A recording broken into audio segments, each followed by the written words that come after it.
Okay, I guess I was wrong. This series is over already?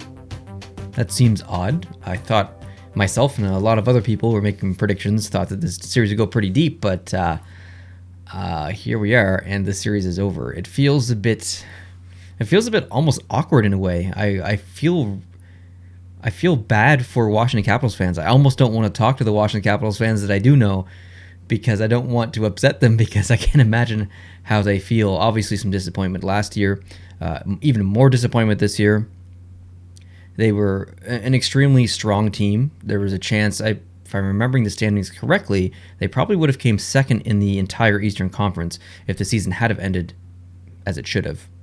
So not only was losing to in the first round a disappointment in general, but losing in 5 games against a team that, arguably you're better on paper than. So, I was right. Raise my hand. I was wrong. Totally wrong. I did predict the Islanders to win this series, so I'm happy there, but I would have never in a million years predicted this series to be over this quickly. Like, I know the Islanders are a strong team. I'm not trying to take anything away from them. It's really, I'm trying to, what's going on, Washington, kind of thing. Like, this isn't right. This isn't you. This isn't what's supposed to happen. This is supposed to be a long, intense, gruesome series. And it just wasn't. The last game that just happened, the elimination game, I watched probably the least out of all of the games. But I watched enough to really get a gauge on some of the storylines that were developing with the series. And I thought one was frustration by the Capitals, and not necessarily a typical way because they can't score or whatever, even though that was a problem. We'll get into it in a little bit. But the fact that the Islanders were just so patient, like, they're such an opportunistic team, they're so committed to their structured game that when they get an opportunity, they pounce on it. But otherwise, they just play their game. They play a strong defensive game. They try and shut down as much as they can. And there was a point near the end of that game where Washington was skating around pretty good. They were recycling the puck. Tom Wilson and whoever else was on that line switching back and forth on different sides, and it looked legitimately pretty good, like they had serious pressure. But then that started to happen a little bit more, and it wasn't changing, and they weren't really generating anything. And then I started to stop paying attention to Washington and start paying attention to the Islanders, and thinking, well, they're not really trying that much. Like, what's going on? And I think the Islanders were getting into the Washington Capitals players' heads. Because the Islanders were just out there, okay, you can skate around if you want. Pass it over there, skate over here. I'm just going to move just like a little bit over to the right here, and, I'll just see what happens. And the Capitals were going pretty strong, and the Islanders players just kind of felt like they just looked like they were kind of just leisurely skating around a little bit and just adjusting their position based on where the puck went, not panicking, just staying calm, breaking up plays, getting it out of the zone.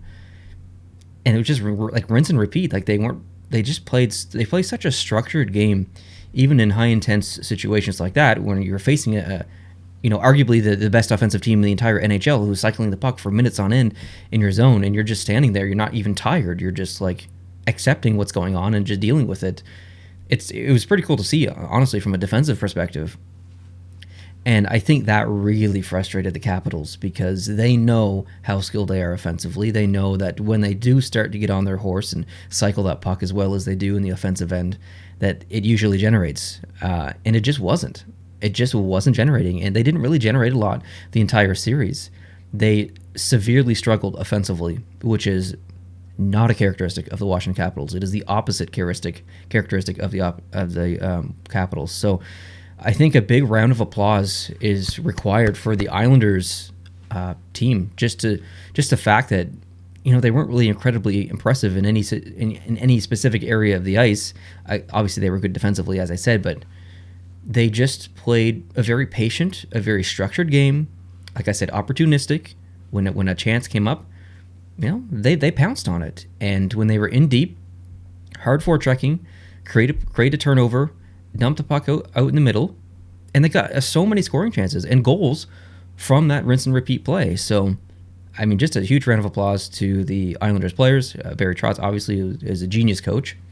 And that's another thing that goes towards the Islanders is Barry Trotz obviously has a bit of history with the Washington Capitals and knows the Capitals player, most of the Capitals players' tendencies, which obviously helped him coach his team, the Islanders, against his old team. So there's also that. So I'm left a little confused. I mean, I'm happy because I was cheering for the Islanders. I did predict them to win, but I'm left confused by the series because I didn't expect it to end this quickly. And now I'm wondering what's going on with Washington moving forward. They have a pretty significantly strong core on that team. Some of the players are getting older, obviously. Ovechkin is, I think, approaching the last year of his contract, or maybe he's got 2 years left. I haven't checked in a while, but his time is maybe not necessarily his time is coming up, but his contract is coming up. So if he feels like there's not much being generated in Washington, he could potentially go somewhere else to end his career. That is, I'm not saying it'll happen. I don't think it'll happen, but it's definitely a possibility.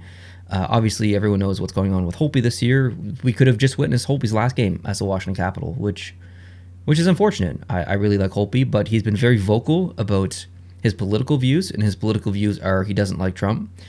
And I think he said also that he does not like living in the United States, or he would prefer to live in Canada. He didn't say he didn't like living in the States, but he preferred to live in Canada. He's from Canada. I can't remember the province exactly, Saskatchewan or Manitoba, I can't remember, but I suspect that Braden Holtby will sign with a Canadian team. There's potential there for Calgary. We'll get into that a little bit in the other series preview video, which I haven't filmed yet, the Dallas-Calgary one. Edmonton, there's opportunities there, I think, probably. So I don't want to make a prediction this early because it's so early, but I really feel like Holtby's going to a Canadian team, a Western Canadian team. So I don't know. We'll see what happens, but I'm just left with like confusion and question marks for the Washington Capitals, and I can't imagine how their fans feel about their team because, like I said at the beginning, this team on paper was the better team, and usually this team on the ice is the better team. It's a fantastic team. It's a Stanley Cup winning team. Obviously, some of the pieces aren't exactly the same from the Stanley Cup winning team, but the majority of the team is there, so we know what they can do, but they didn't do it. So it's different for me as a Canadiens fan who cheers for the Canadiens when I know that the team isn't really that good. So I kind of expect them to lose. When they do lose, it's a bummer. I'm disappointed, but I'm not like devastated. As a Capitals fan right now, I would imagine there's a lot of devastated Capitals fans, very frustrated Capitals fans. So even though I'm saying that, you did just win a cup 2 years ago, so you're good for a little bit. I'm sure you've been through worse, and that worse was 15 years of incredible regular seasons and playoff unsuccessful attempts. So you won 2 years ago, or however long it was ago. The years just blend together now. I can't even keep them straight. So 2 years ago, 3 years ago, whatever. I don't care at this point. But you did it, and now it's the Islanders' turn, and they proved that it was their turn. They will move on to the second round. And I'm curious to see how they do in the next round, because I think they do very well against those offensively gifted teams because they're used to shutting down teams, because the majority of teams in the NHL do play an offensive-based system. But if they match up with a non-offensive-based team, then it's kind of apples to apples a little bit. So be curious to see that matchup. Anyways, thank you guys so much for watching. I really appreciate it. Hope you're having an awesome day. Hope you're watching lots of hockey, even though we're not getting as much hockey as we used to, now that there's no afternoon games. But yeah, exciting times. And I'll continue this series as teams get eliminated. I'm filming this on a Friday after work around 5 p.m.